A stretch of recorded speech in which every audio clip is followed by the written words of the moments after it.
نحن الآن في عصر نبي الله سليمان عليه السلام، ابن نبي الله داود، الذي ورث منه الحكم والملك، حتى إن الله جعله حاكما للأرض كلها، وسخر له الجن فصنعوا له القصور والتماثيل الرائعة الجمال. الحمد لله الذي جعلنا موحدين وأكرمنا بوجود نبيه سليمان بيننا.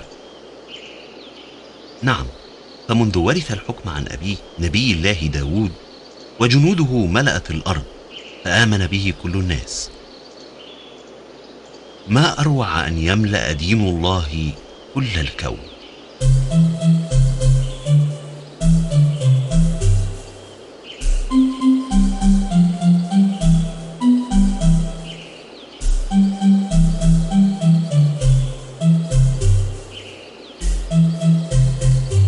هيا أسرعوا، يجب أن نصل قبل الغروب. ولكن الحمل ثقيل يا نمولة، ألا يمكن أن نكمل غدا؟ نحن معشر النمل لا نؤجل عمل اليوم إلى الغد، هكذا علمنا آباؤنا. ولكن الحبوب ثقيلة والطريق ما زال بعيدا. لن نتكاسل أبدا، فالشتاء قادم ويجب أن يكون لدينا مخزون من مؤن طعامنا طوال الشتاء. هيا أسرعوا، لقد اقتربنا من وادي النمل.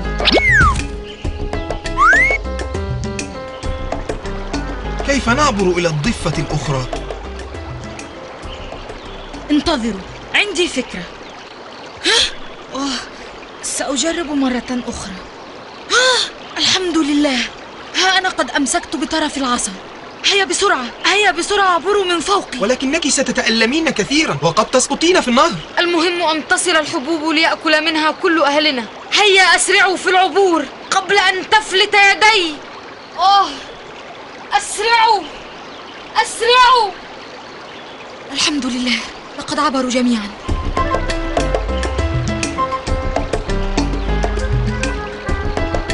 أنت بطلة يا نمولة.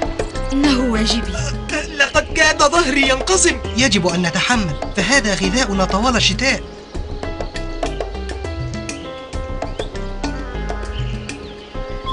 وادي النمل، ها هو وادي النمل. لقد وصلنا. هيا بسرعة إلى مخزن الحبوب.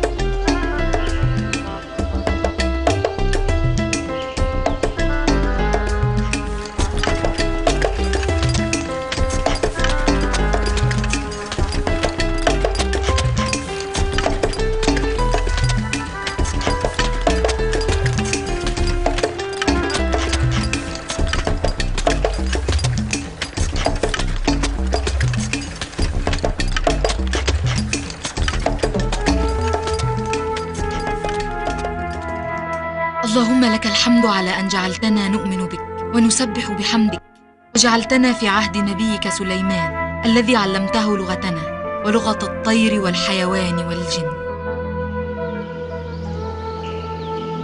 ومرت الأيام وتحركت جيوش نبي الله سليمان عليه السلام في كل مكان، تنشر دين الله وتفتح البلاد.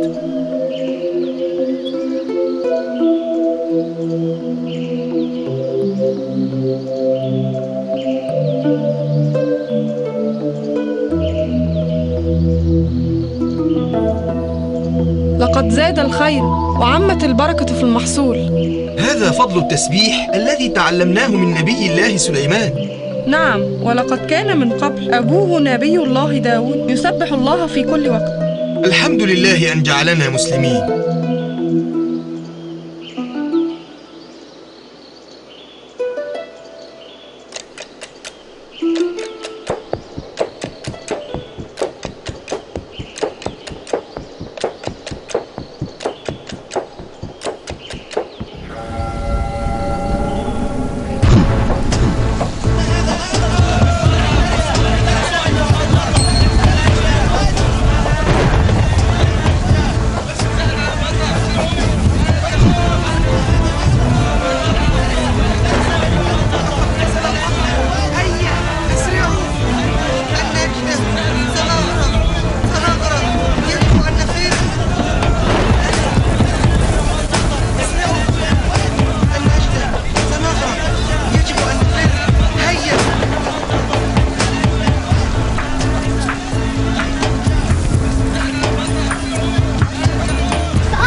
قليلا يا صغيرتي، أنا قادم. سأغرق. تماسكي. النجدة. النجدة.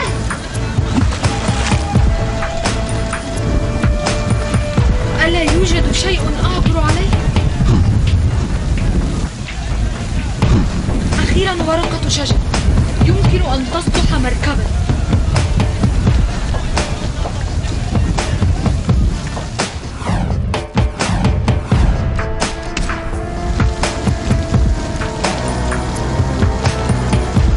لن أتركك. هيا ناوليني يدك. أحسنت. والآن أمسكي في بكل قوتك.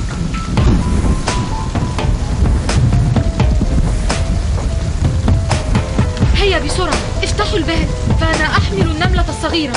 أسرعي يا نمولة قبل أن يصل الماء إلى الباب. لقد وصلنا، الحمد لله. وكان شتاء قارص البرودة، لم يخرج فيه النمل من مساكنه.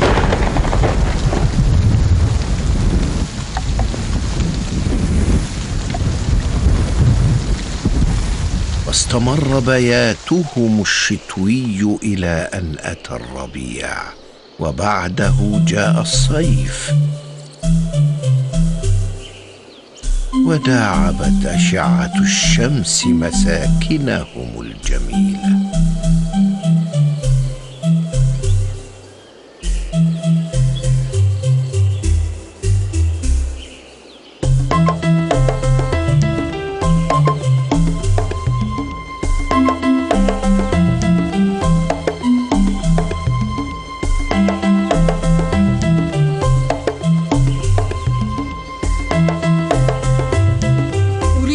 رشحوا لي نملة قوية وماهرة لكي أرسلها لتبحث لنا عن أماكن الحبوب. سيدتي الملكة، لا ينفع لهذه المهمة سوى نمولة، فهي جريئة وبطلة، وقد أنقذت الكثير من النمل من قبل. هذا شيء جميل جدا. هيا أرسلوها على الفور ما دامت بهذه المواصفات. هيا أيتها البطلة، لقد رشحتك لهذه المهمة، ويجب أن تكوني على قدر المسؤولية. لا تقلق يا سيدي، فسأكون عند حسن ظنكم إن شاء الله. من حسن حظي أن لي صديقة من النمل الزراعي، وهي تعرف جيدا أماكن تواجد الحبوب. سأتجه نحوها على الفور.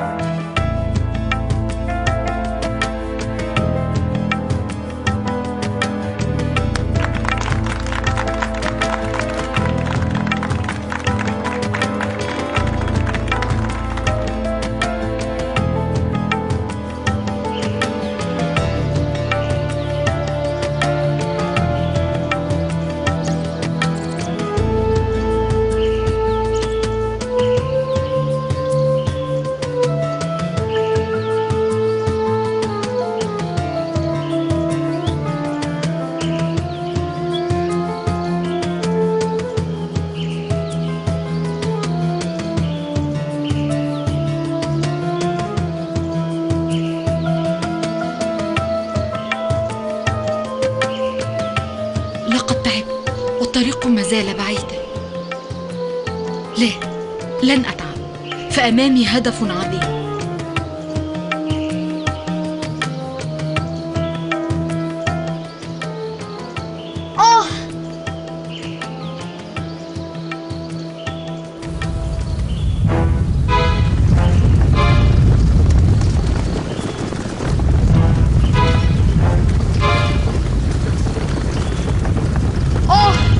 النجدة، ما هذا؟ يجب أن أهرب. سيدوسونني بأقدامهم وهم لا يرونني.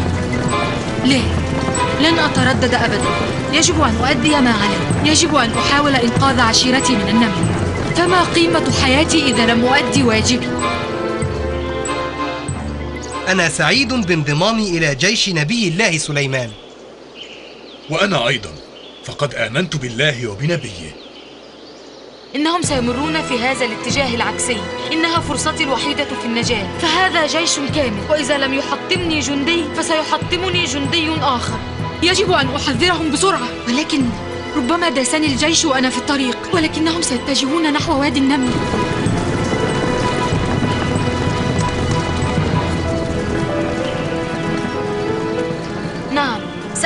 في هذا الاتجاه، سأنجو ساعتها بسهولة.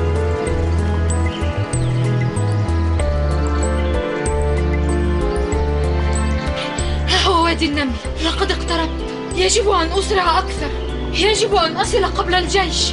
يا أيها النمل، ادخلوا مساكنكم، لا يحطمنكم سليمان وجنوده وهم لا يشعرون. بسرعة، نمولة على حق، الجيش لن يرانا وسيدوسنا حتما. لقد أمرنا نبي الله سليمان أن نمشي من طريق آخر. وما السبب؟ عندما اقتربنا من وادي النمل سمع نملة تنادي في قومها قائلة: يا أيها النمل، ادخلوا مساكنكم، لا يحطمنكم سليمان وجنوده وهم لا يشعرون. يا لها من نملة حكيمة. لقد تبسم نبي الله ضاحكا من قولها واتجه بدعاء الشكر إلى الله. وماذا قال لكي نتعلم منه كيف ندعو؟ لقد قال: ربي أوزعني أن أشكر نعمتك التي أنعمت علي وعلى والدي، وأن أعمل صالحا ترضاه، وأدخلني برحمتك في عبادك الصالحين. بسم الله الرحمن الرحيم. حتى إذا أتوا على وادي النمل قالت نملة يا أيها النمل ادخلوا مساكنكم لا يحطمنكم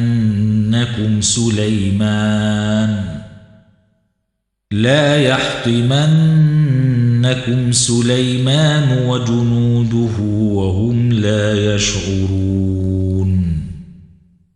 فتبسم ضاحكا من قولها وقال رب أوزعني أن أشكر نعمتك التي أنعمت علي وعلى والدي وأن أعمل صالحا